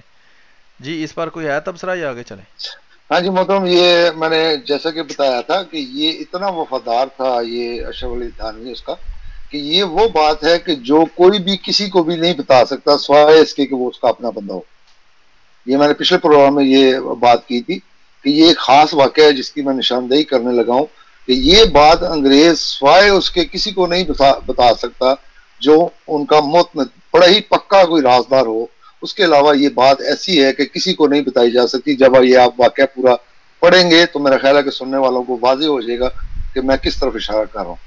جی بتائیں. اچھا، اس میں ایک اور چیز شاید آپ کی توجہ نہیں اس طرف گئی، ایک اور وہ کام کر رہا ہے کہ یہ ساری دنیا کی ہر حکومت اور ہر منظم جو قوم ہے اس کے جاسوس ہوتے ہیں جو دوسرے علاقوں میں جا کر اپنے علاقے کی بہتری اور ان کے متعلق جاسوسی کرتے ہیں. تو یہ مسلمانوں کو یہ سکھا رہا ہے کہ تم نے جاسوسی نہیں کرنی عیسائیوں کی، تاکہ کہیں یہ نہ ہو کہ انگریزوں کی حکومت کو اس طرح کا کوئی نقصان ہو یا مسلمانوں کو کوئی اہم معلومات معلوم ہو جو ان کے فائدے کی ہو سکے. تو یہ بھی اس میں اس کے بعد آپ دیکھ سکتے ہیں لکھا ہے کہ مگر مسلمانوں کو اجازت نہیں کہ اس گھر سے اپنے مسلمان جاسوسوں کو عیسائیوں کی مشق کرائے کے اپنے گھر بیٹھے کوالیفائی کریں اور ممالک غیر اسلامی میں جا کر جاسوسی کر سکیں. یہ دیکھیں، یہ بھی ایک طرح کی ان کی سپورٹ ہے انگریزوں کی کہ مسلمانوں کو یہ تعلیم دینا کہ تم نے ان کی جاسوسی نہیں کرنی. جی محترم، آپ یہ جب واقعہ پڑھیں گے تو پھر انشاءاللہ سننے والے جو ہیں وہ اس سے جو بھی نتیجہ اخذ کرنا چاہیں، بڑے واضح نتیجہ ہے. ہمیں خیال ہے اس میں کوئی مشکل پیش نہیں آئے گی اور ہمیں تبصرے کی ضرورت جو نہیں پڑے گی، جو جتنا کر دیا ہے وہ کافی ہے. جی آگے ہے مولوی محمد آسن نانوتوی، ان کا ذکر بھی آپ سن چکے ہیں. ان کی کتابوں کا تالیف کی ہے جو محمد ایوب قادر احمد نے. نہیں، یہ آپ نے واقعہ پورا نہیں پڑھا، یہ واقعہ پڑھنے والا ہے، اچھا، وہ اس پچھلا کو ہم نے واقعہ، مس نہیں کرنا. ہاں جی، وہ پورا واقعہ پڑھنے والا ہے. یہ ملفوظ پورا پڑھنے والا ہے یا آگے واقعہ جو ہے؟ جی، جہاں پہ وہ ہاں نشان لگا ٹھیک ہوا ہے تو ٹھیک ہے. میں نے مولوی محمد محمود مرحوم تھانوی سے ایک واقعہ سنا، یہاں سے لے کے تو اگلے صفحے تک. اچھا جی، مگر مسلمانوں کو اجازت نہیں کہ اس گھر سے اپنے مسلمان جاسوسوں کو عیسائیوں کی مشق کرا کے اپنے گھر بیٹھے قوالو فعال کفریہ میں مشق کرائیں،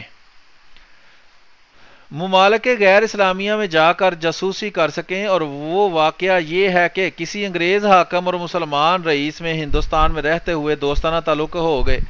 جب یہاں سے وہ انگریز پینشنر ہو کر ولایت واپس گیا تو کچھ عرصہ بعد یہ ہندوستانی رئیس اتفاق سے لندن گئے، اس انگریز کے پاس ٹھہر گئے. اتفاق سے رمضان المبارک کا زمانہ قریب تھا. انہوں نے اس انگریز سے کہا کہ ہم ایسے وقت یہاں پر آئے کہ رمضان المبارک کا زمانہ قریب ہے، اگر ہم اپنے ملک ہندوستان میں ہوتے تو نماز تراویح کا افطار و سحر کا خاص لطف رہتا. اب یہاں چونکہ ہم تنہا ہیں ہم کو کوئی لطف نہ ہوگا. اس انگریز نے کہا کہ تم رمضان کو لطف سے گزارنا چاہتے ہو تو ہم انتظام کر دیں گے. یہ بہت خوش ہوئے مگر تعجب میں تھے کہ آخر یہ انتظام کیا کرے گا. جب وہ دن آ گیا انہوں نے انگریز سے کہا کہ اس نے ان کو کسی دوسرے مقام پر بھیج دیا اور کسی کو وہاں خط لکھ دیا. جب اس مقام پر پہنچے دیکھا نہایت زبردست اور خوبصورت مسجد ہے، ہر چار طرف حجرے بنے ہیں، ذاکرین کا مجمع ہے، تلاوت قرآن اور ذکر میں مشغول ہیں. یہ دیکھ کر ان ہندوستانی رئیس کی آنکھیں کھل گئیں کہ یا اللہ، یہ منظر تو کبھی ہندوستان میں بھی نہیں دیکھا. تمام فرشتے صفت جمع ہیں یا باجماعت نماز پڑھی، بعد ختم تراویح کے سب نے آرام کیا، پھر 2 بجتے ہی سب اٹھ کھڑے ہوئے اور پھر وہی نفلیں، ذکر و شغل، تلاوت قرآن. عجیب قابل دید منظر. سحری کھائی، نماز فجر کی جماعت سے پڑھی، پھر شام کو افطار کا خاص اہتمام دیکھا. غرض تمام مہینہ رمضان المبارک ان کا اسی لطف سے گزرا. عید کا دن آ گیا، عید کی نماز باجماعت پڑھ کر پھر اس انگریز کے پاس پہنچ گئے اور اس کو بہت دعائیں دیں اور کہا کہ یہ لطف ہم کو ہندوستان میں بھی نہیں حاصل ہوا. عجیب لوگ ہیں، سب کے سب خدا رسیدہ اور ایک سے ایک بڑھ کر زاہد اور عارف تہجد گزار. یوں معلوم ہوتا ہے کہ ذکر اللہ ہی ان کی غذا ہو گیا ہے. وہ انگریز ہنسا اور کہا یہ سب نصرانی یعنی عیسائی ہیں اور یہ سب CID کے لوگ ہیں، یہاں پر ان کو تعلیم کرائی جا رہی ہے تاکہ ممالک اسلامیہ میں جا کر اس روپ میں رہ سکیں اور ہجری کا کام انجام دے سکیں، مخبری کا کام سر انجام دے. یہ سن کر ان کے ہوش اڑ گئے اور اس انگریز کے کہا خدا تیرا بھلا کرے، تو نے میرے مہینے بھر کی نماز ہی برباد کی. اگر الگ ہی پڑھ لیتا تو فرض تو ذمہ نہ رہتا. اب سب کیا کرایا برباد ہوا. یہ واقعہ تو سلسلہ تدویر میں بیان کیا گیا ہے، باقی جملہ مرتضی کے طور پر اس پر ایک مناسب تفریح بھی کرتا ہوں. جی ٹھیک ہے، کافی ہے اتنا.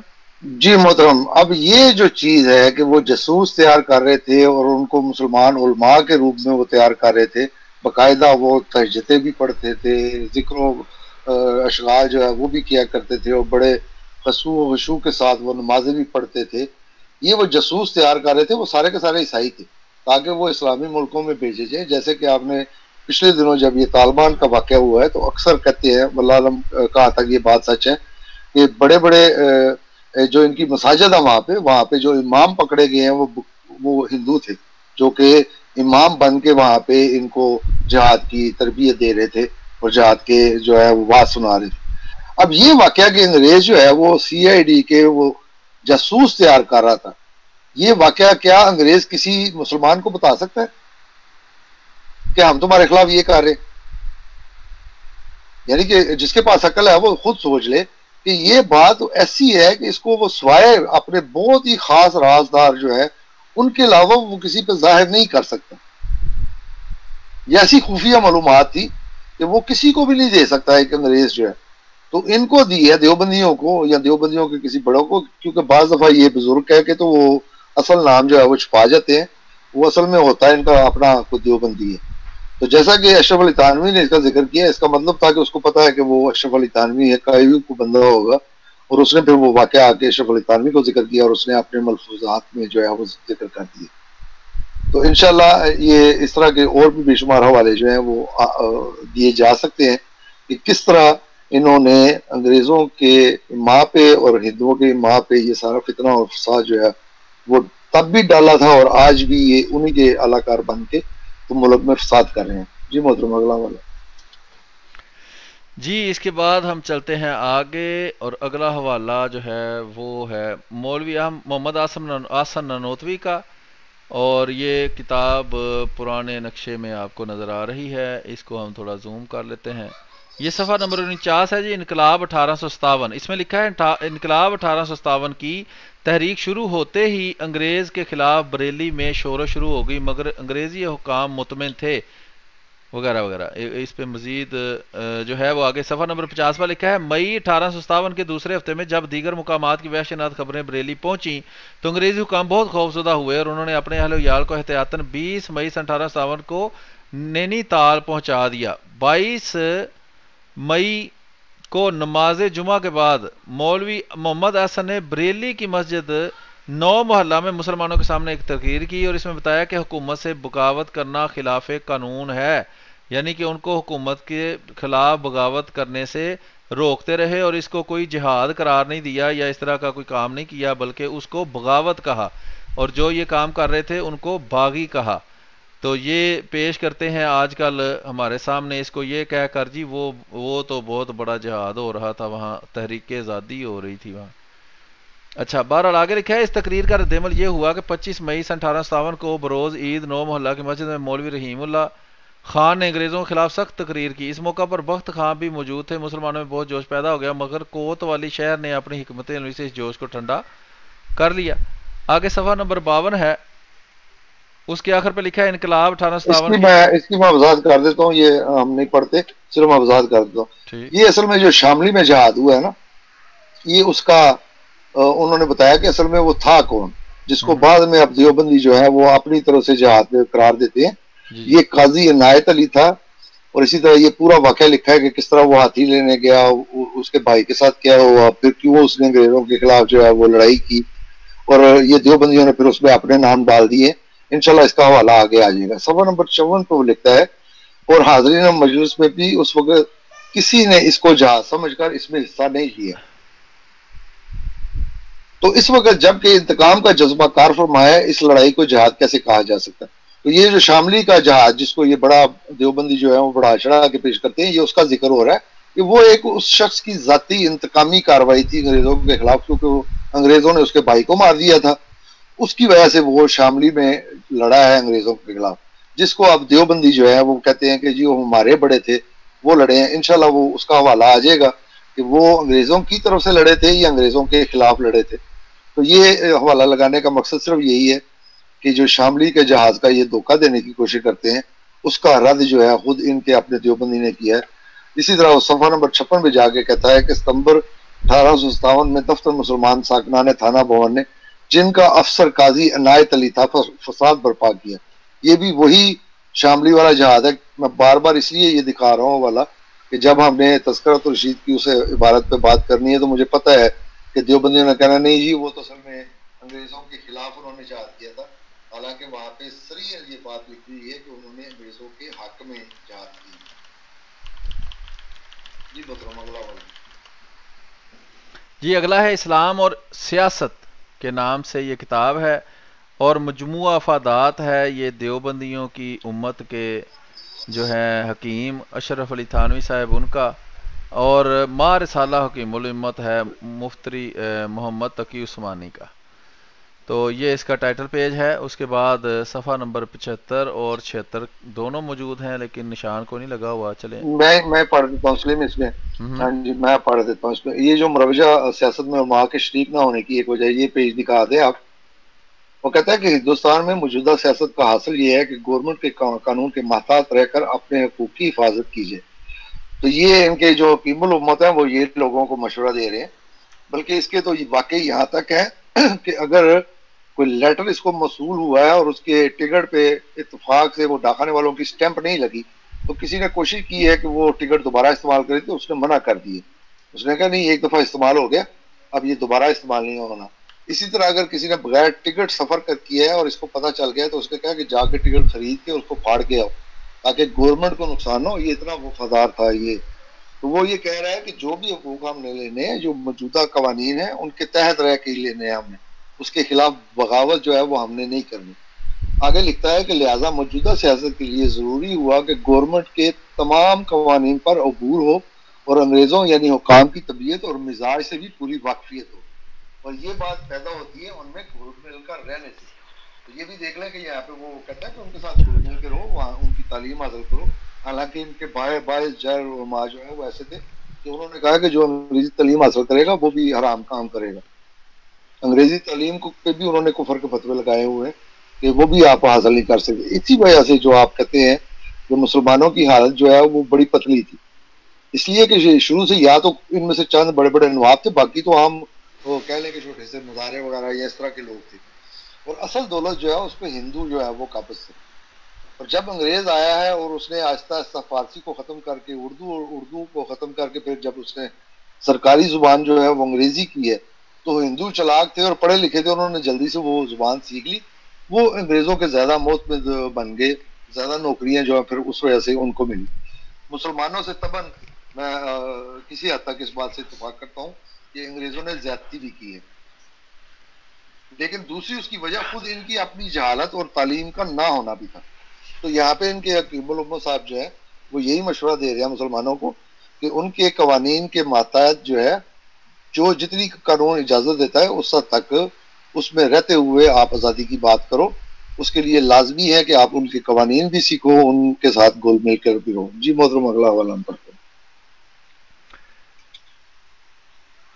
جی، ہندوستان کی پہلی اسلامی تحریک حضرت سید احمد شہید اور ان کے ساتھیوں کی چلائی ہوئی تحریک جدید اور جہاد کی تاریخ، مسعود عالم ندوی صاحب، جملہ حقوق محفوظ ہی ہوں گے، طبع اول 1000 1946 اور صحیفہ مشین پریس حیدرآباد دکن سے چھپی ہے۔ فہرست مدن امین میں بدنام وہابی اور وہابی اور اہل حدیث فرق، یہ وہ لٹرم پٹرم۔ اور آگے ہم چلتے ہیں اس کو نیچے، چھوڑ دیتے ہیں ہم سلیم، جو سفر نمبر 27 پہ حوالہ ہم اس پہ 27 چلے میں لکھا جاتے ہے ہیں، ٹائم بچاتے ہیں اپنا تھوڑا کہ سا۔ ہندوستان کی جماعت اہل حدیث موجودہ شکل میں نمایاں ہوئی اور ان کے سرگرو مولوی محمد حسین بٹالوی فلاں سن سے فلاں سخت نے سرکار انگریزی کی اطاعت کو واجب قرار دیا، سرکار انگریزی کی اطاعت کو واجب یعنی فرض قرار دیا، جیسے نماز فرض، روزہ فرض، اور اب جی یہ دیکھیں کہ یہ دیوبندی ہے، اب یہ اہل حدیث کو الزام دے رہے ہیں کہ تمہارے بڑوں نے جو ہے وہ انگریزی اطاعت کو واجب قرار دیا۔ اور اسی طرح جیسا کہ میں نے پہلے بتایا بریلوی جو ہے وہ ان کے بڑوں کو ثابت کرتے ہیں کہ انہوں نے واجب قرار دیا، یہ دوسرے دو جو فرقے ہیں ان کو ثابت کرتے ہیں۔ تو یہ الزام جو دیوبندی اب دوسروں پہ لگاتے ہیں کہ جو ان کے بڑوں نے کیا وہی کام اب کہتے ہیں کہ تمہارے بڑوں نے کیا۔ اسی طرح سفر نمبر 55 پہ آ جائیں۔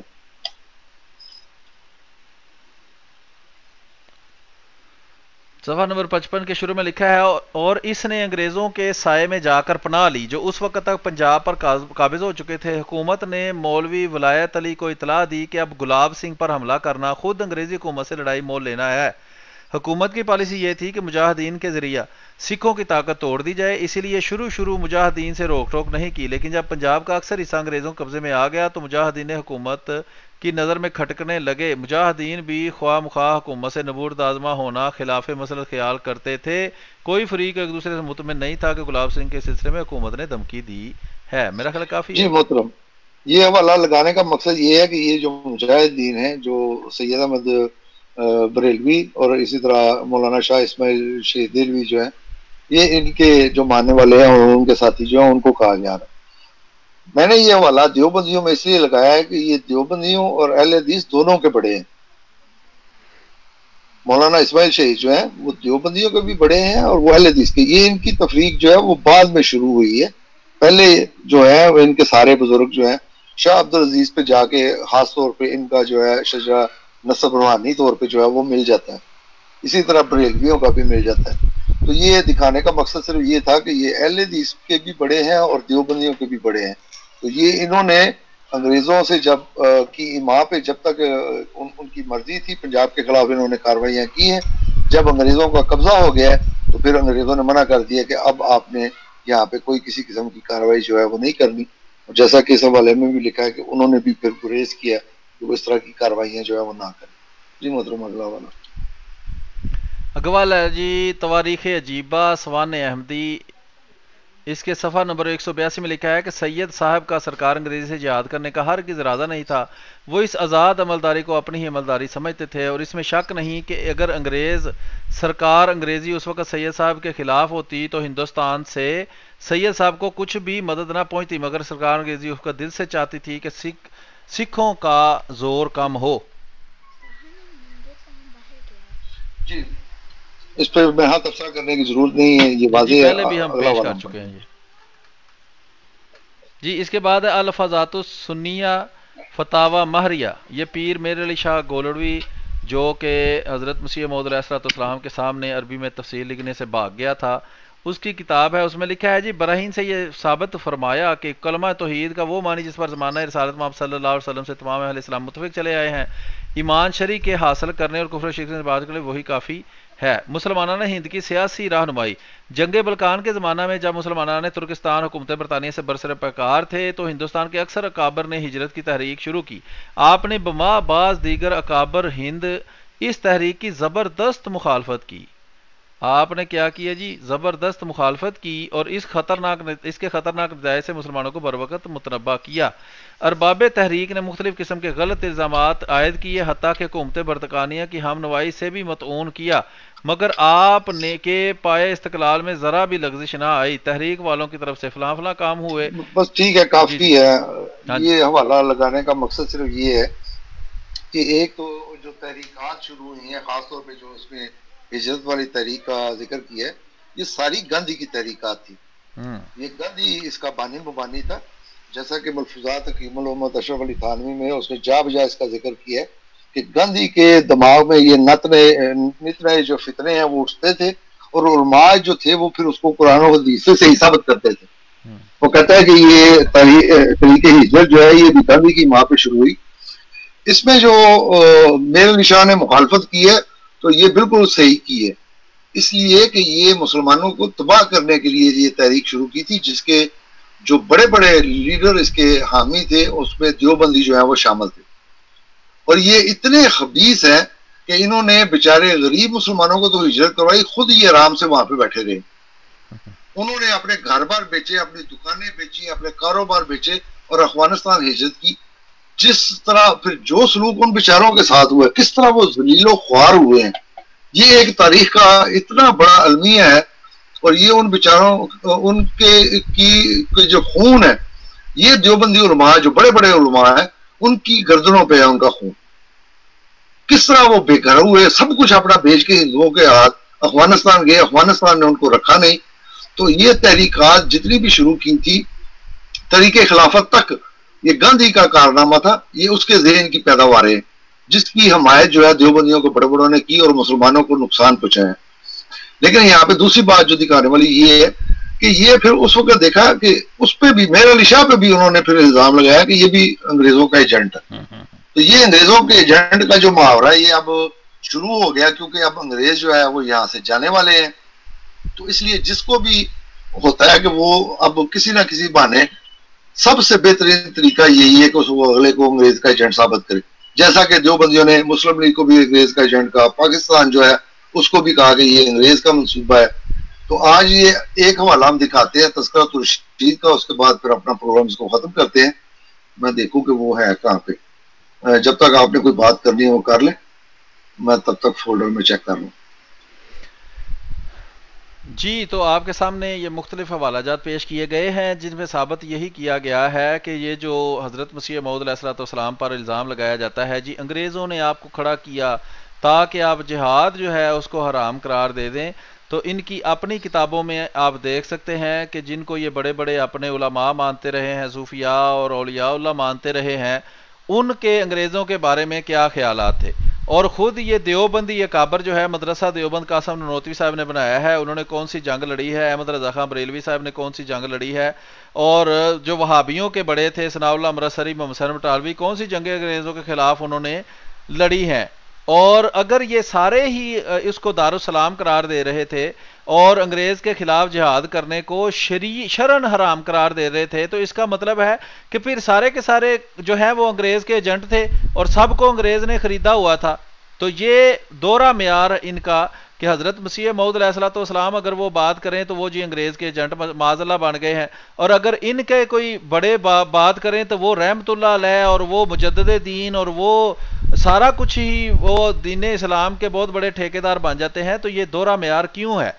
یہ ہمارے غیر احمدی دوست جو ہیں ان کو بھی غور کرنا چاہیے. ہمیں پتہ ہے کہ پاکستان کے اندر پچھلے جتنی بھی عرصہ گزرا ہے اس کے دوران جو ہے وہ تاریخ کو مسخ کرتے کرتے کرتے کرتے آج تاریخ جو ہے وہ بالکل الٹی کر دی گئی ہے کہ جو پاکستان بنانے والے تھے ان کو غدار بنا دیا گیا ہے, جو پاکستان کے سب سے بڑے دشمن تھے ان کو پاکستان کا جو ہے وہ بانی مبانی بنا کر عوام کے سامنے پیش کیا جا رہا ہے. اور جو جس کام کو حضرت مسیح موعود علیہ الصلوۃ والسلام نے کیا, مسلمانوں کی نسلیں بچائیں عیسائی ہونے سے, ہندو ہونے سے, دہریہ ہونے سے, انہی کو آج انگریزوں کا ایجنٹ بنا کے پیش کیا جا رہا ہے. آج بھی دیوبندی حضرات جو ہیں اگر ان میں جرت ہے, جس طرح پہلے بھی کہا گیا کہ یہ پاکستان کے اندر لال مسجد بنا کے بیٹھے ہیں اور لال مسجد میں کہتے ہیں جی ہم نے حکومت کی ریٹ کو نہیں ماننا, ہم یہاں حکومت جو ہے وہ تبدیل کرنا چاہتے ہیں, نظام مصطفیٰ لانا چاہتے ہیں. تو یہ تحریک انڈیا میں کیوں نہیں چلاتے؟ وہاں تو مدرسہ دیوبند ہے. بریلوی جو ہے یہاں جو ہے دہشت گردی کرتے ہیں اور حکومت کو دھمکیاں دیتے ہیں. لبیک یا رسول اللہ کے نعرے جو ہیں وہ انڈیا سے کیوں نہیں اٹھتے؟ وہاں بریلی تو انڈیا میں ہے, تو وہاں نعرے اٹھاؤ کہ جی ہم حکومت تبدیل کر دیں گے, یہاں ہم نظام مصطفیٰ لا کے دکھائیں گے. وہاں کیوں نہیں نظام مصطفیٰ لاتے؟ اسی طرح جو برطانیہ کی آج بھی حکومت موجود ہے, اور برطانیہ اور امریکہ اور دوسرے یورپ کے ملکوں کے اندر یہ دیوبندی وہابی شیعہ بریلوی سب موجود ہیں, خاص طور پر دیوبندیوں کی اب بات کرتے ہیں. تو وہاں نظام مصطفیٰ کی تحریکیں چلائیں, جو ہمیں یہاں پاکستان کے اندر بیٹھ کر سبق دیتے ہیں وہ وہاں سبق دلائیں, اور وہاں کی ان کی بھی اسمبلیوں کو کہیں کہ جناب اپنی اسمبلی کے اندر ایک کارروائی کریں اور ہمیں بتائیں کہ ہم سچے مسلمان ہیں یا نہیں ہیں. تو اس کے علاوہ جہاد کا اعلان کریں, وہاں جا کے جہاد کریں, وہ آپ کو بتائیں کہ کیسے جہاد ہوتا ہے. ٹھیک ہے, تو یہ جو شام کے اندر جو مسلمانوں کے اوپر ظلم عظیم ہو رہا ہے یہ انہی کی کرم اور فرمائیاں ہیں کہ وہاں شیعہ اور سنی جو ہیں ان کے مولوی کہتے ہیں جی وہ جہاد ہو رہا ہے, آؤ وہاں جا کے جہاد کریں اور ایک دوسرے کی گردنیں کاٹیں. تو اسی جہاد کو حضرت مسیح موعود علیہ الصلوۃ والسلام نے جو ہے وہ حرام قرار دیا تھا کہ یہ جائز نہیں ہے, یہ ناجائز ہے. جی احمد بٹ صاحب آپ کا حوالہ میں دیکھ رہا ہوں کہ پہنچ گیا ہے, تو یہ ہاں جی, جناب. وہ میں نے کہا کہ جی جس کی میں نے تفصیل بتائی تھی کہ وہ قاضی عنایت علی تھا جس نے وہ شامی میں صرف اپنے بھائی کے انتقام لینے کے لیے انگریزوں کے خلاف جو ہے وہ جنگ کی یا لڑائی کی, جس کو یہ شاملی کا جہاد کہہ کے پیش کرتے ہیں. میں نے کہا کہ آج ہی اسی کا حوالہ دے دیں تاکہ پتہ چلے کہ یہ کس قدر جھوٹ, کذب, دجل اور فریب سے کام لیتے ہیں یہ دیوبندی. جیسا کہ یہ اگلے جو پیجز ہم پڑھیں گے اس سے بھی یہ بات ثابت ہو جائے گی. جی محترم. جی یہ لکھا ہے صفحہ نمبر اس کا ہے, وہی کتاب ہے, پہلے بھی ہم اس کا ٹائٹل دکھا چکے ہیں, تذکرۃ الشہید حصہ اول ہے, اس کا الزام بغاوت اور اس کی کیفیت کے نام سے عنوان ہے. تو اس میں یہ لکھا ہے کہ گورنمنٹ نے باغیوں کی بغاوت کے باعث اپنا امن اٹھا لیا اور بذریعہ اشتہار عام اطلاع دے دی ہے کہ اپنی حفاظت ہر شخص خود کرنی چاہیے, اس لیے آپ چونکہ ہماری دینی سردار ہیں وغیرہ وغیرہ.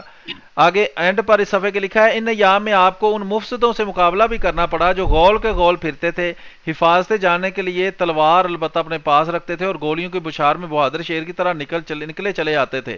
ایک مرتبہ ایسا بھی اتفاق ہوا کہ حضرت امام ربانی اپنے رفیق جانی مولوی قاسم العلوم اور طیب روحانی